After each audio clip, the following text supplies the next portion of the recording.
Welcome back students. Vishal Gupta आपका teacher. कैसे हो आप सब स्टूडेंट्स। इस वीडियो में मैं आपको क्लास 12 सब्जेक्ट अकाउंटेंसी का जो हमारा चैप्टर चल रहा है कैश फ्लो स्टेटमेंट का, उसका सोल्यूशन कराने जा रहा हूँ। क्वेश्चन नंबर 41 का from the book of T S Grewal.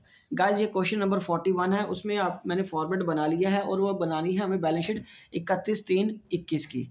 ठीक है जी। तो चलिए एक बार मैं स्टेटमेंट आपको पढ़ देता हूँ। स्टेटमेंट में लिखा हुआ है prepare cash flow statement on the basis of the information given below in the balance sheets of Libra limited. ठीक है जी। 31/3/20 की और 31/3/21 की बैलेंस शीट गिवन है। ये प्रीवियस ईयर की, ये करंट ईयर की। Share capital reserves and surplus में सिर्फ surplus that is balance in profit and loss है। लॉन्ग टर्म बोरिंग्स, कोई इंटरेस्ट का रेट नहीं गिवन। ट्रेड पेबल्स हैं।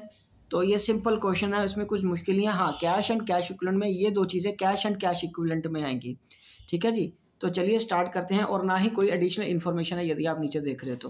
ठीक है, तो चलिए हम स्टार्ट करते हैं इसकी वर्किंग से। बहुत इजी क्वेश्चन है, बस हमें सारी चीज़ों को एक साथ बनाना पड़ेगा।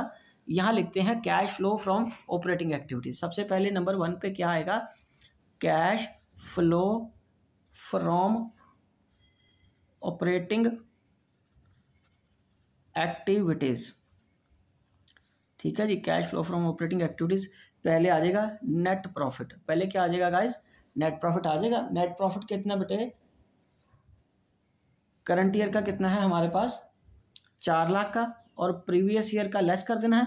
लेस प्रीवियस ईयर का 3 लाख। ठीक है जी। ये आ जाएगा 3 लाख, और यहाँ पे हम फिगर लिख लेंगे 1 लाख की। ठीक है जी। ये क्या आ जाएगी?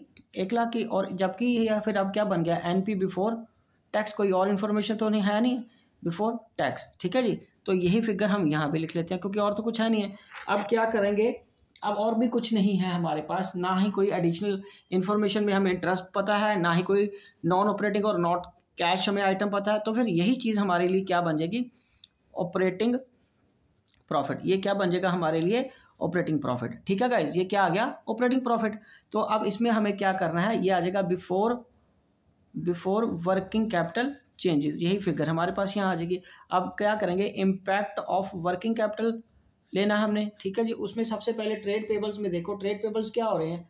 कम हो रहे हैं, तो फिर ये पे करेंगे। इसमें लिखेंगे less decrease in current liabilities trade payable, और वो गाइस कितने हैं? 8,000 से कम हो रहे हैं, तो 8,000 हम यहाँ पे माइनस कर देंगे। ठीक है जी। और क्या है? नीचे आ जाओ। करंट एसेट्स में करंट इन्वेस्टमेंट और कैश एंड कैश इक्विवेलेंट, तो हमें आपको पता है कि वो कैश एंड कैश इक्विवेलेंट में जाना है। और इन्वेंट्रीज 82,000 से 76,000 हो रही है, तो ये ऐड हो जाएगा। Add decrease in current asset. ठीक है। और वो क्या है? इन्वेंट्रीज, और वो कितना बनेगा हमारे पास? 82 और 76, ये आ जाएगा 6,000 का ना। या 6,000 हम ऐड कर देंगे। और क्या है? ट्रेड रिसीवेबल क्या हो रहे हैं? ट्रेड रिसीवेबल कम हो रहे हैं, तो वो भी हम ऐड करेंगे ट्रेड रिसीवेबल। और वो कितने थे पिछले साल? पिछले साल 92 के थे, अब कितने के हो गए? 38 के। ये आ गया 54,000। क्या आ गया? 54,000। ठीक है गाइज। तो ये आ गया 1 लाख माइनस 8,000 जमा 6,000 जमा 54,000। 1,52,000। क्या आएगा? 1,52,000। ठीक है जी। तो ये हमारे लिए ये cash flow from operating activities आ गया। Cash flow from operating activities.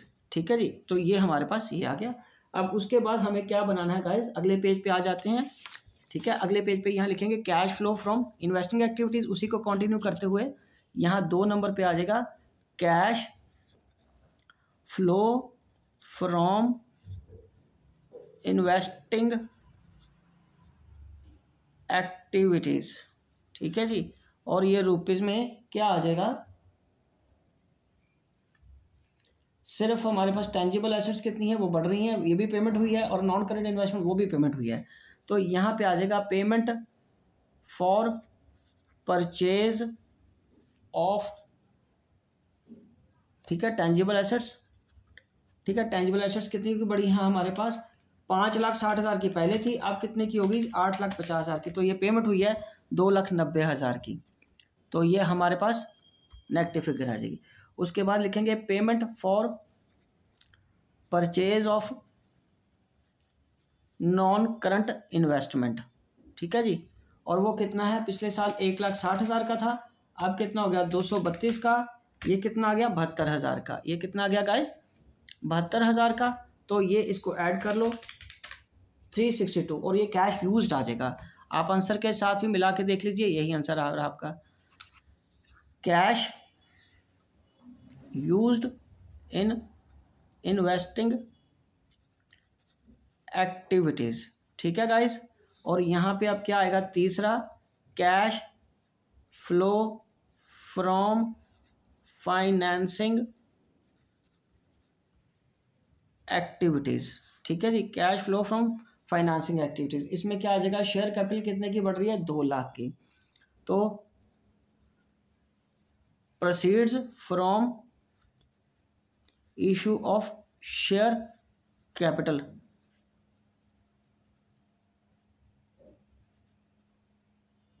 ठीक है जी। और उसके बाद क्या है, नॉन लॉन्ग टर्म बोरिंग्स में 50,000 कम हो रहा है, तो यहाँ पे आ जाएगा रिडम्पशन और repayment of non current liabilities में लॉन्ग टर्म बोरिंग्स, क्योंकि औरतों को हमें पता नहीं है ना कि वो डिबेंचर है या लोन है, लॉन्ग टर्म बोरिंग, तो हमने रिडम्पशन या रीपेमेंट एक कुछ भी हो सकता है, ये मतलब दोनों का सेम ही रहता है बेटे, ठीक है। तो ये कितना आ गया 50,000 माइनस कर देंगे, तो ये अब हमारे पास आ जाएगा 1.5 लाख का, ठीक है जी। तो ये आपका आ गया फाइनेंसिंग का, ठीक है जी। ये आ गया cash flow from financing activities, ठीक है जी। अब यहाँ आएगा net cash flow from all activities, उसमें क्या आएगा 1 + 2 + 3, ठीक है जी। यहाँ पे आ जाएगा 1,52,000, ठीक है जी, प्लस का है। और ये हमारे पास नेगेटिव की फिगर थी गाइस, है ना, ये नेगेटिव की फिगर है क्योंकि यूज्ड हुआ था, वो सिर्फ साइन लगाना रह गया, अदरवाइज ये ठीक था, ठीक है। ये 1,52,000 पॉजिटिव की फिगर है और 1.5 लाख ये भी पॉजिटिव की फिगर है ना। 1,52,000 जमा 1,50,000 माइनस कर दो उसमें 3,62,000, क्या कर देंगे 3,62,000 और ये आ जाएगा माइनस का 60,000, माइनस 60,000, ठीक है। तो ये आउटफ्लो आ रहा है। अब इसमें हम क्या करेंगे, add opening cash and cash equivalent, और इसमें हमारे पास करंट इन्वेस्टमेंट और क्या है कैश है, ठीक है। इसमें कितने हैं ओपनिंग में 1,34,000 और 70,000, 1,34,000 और 70,000 को हमें क्या करना है, ऐड कर देना है, 2,04,000 को हम ऐड कर देंगे, ठीक है जी, 2,04,000 को हम ऐड कर देंगे और माइनस हो जाएगा 60,000, 2,04,000 माइनस 60,000 1,44,000, ये क्या आ जाएगा 1,44,000। अब हमें आंसर के साथ मिलाना है, ठीक है गाइस, ये आ जाएगा क्लोजिंग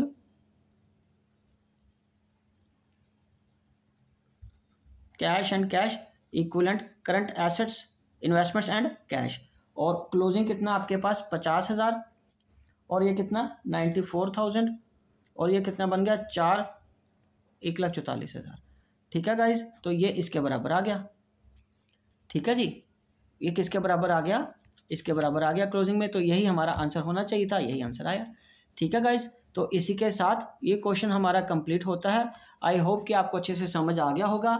आप इसी तरह मेरे चैनल को सब्सक्राइब करके अपना कोर्स कंप्लीट करते रहिए। ओके जी, डन।